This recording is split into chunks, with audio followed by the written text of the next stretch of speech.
Okay, still in Brookwood Cemetery, I brought you to meet Charles Guy Eaton, or Hassan Eaton, as he became known later on when he converted to the faith.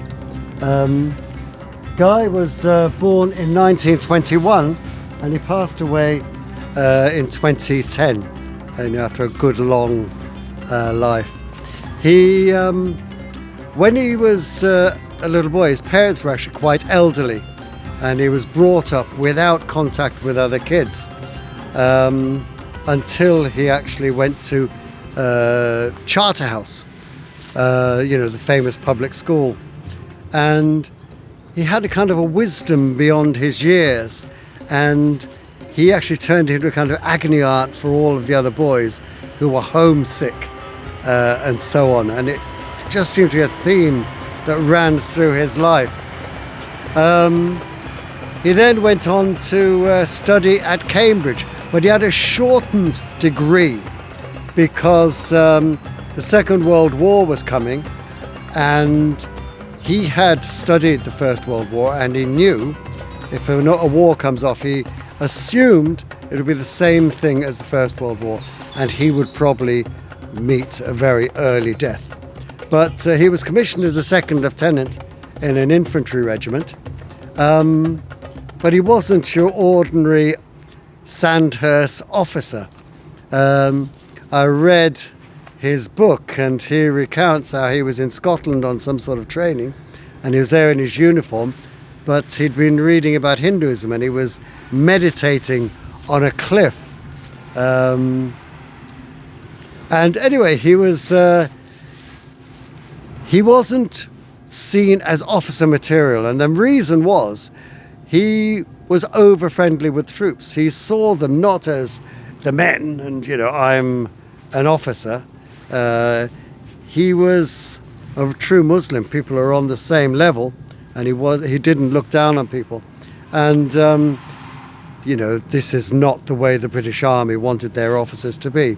So he was let go. The Army's loss was our gain, because after the war he went on to become a diplomat in Ghana, the West Indies, and he had a life of diplomacy, and he was very well regarded. And in fact, he married into a Jamaican lady, and he had a very happy marriage with her, and he had a real love for the West Indians.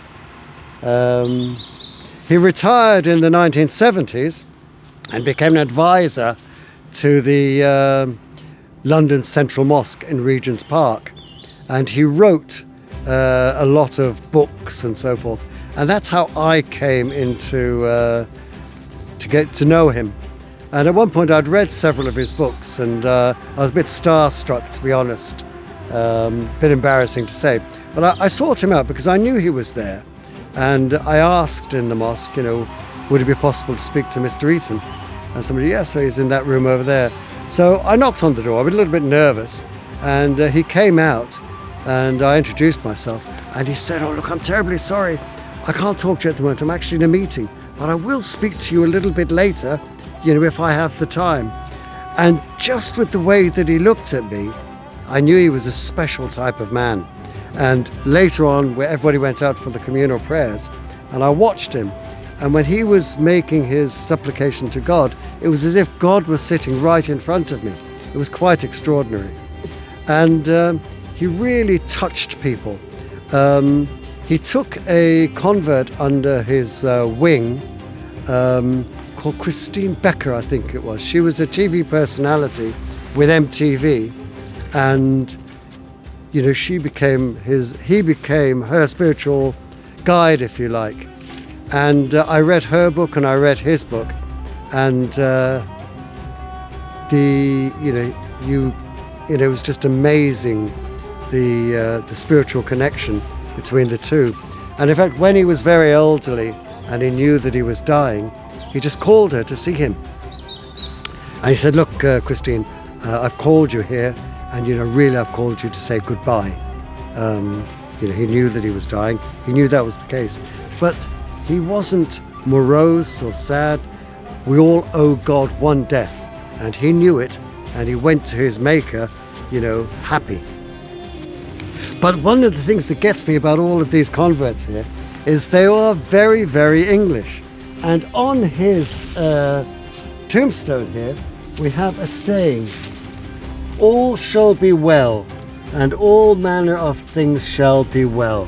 And this is a saying of St. Julian of Norwich. And it's just such a wonderful, this is just the truth, Anyway, may God have mercy on his soul and on ours.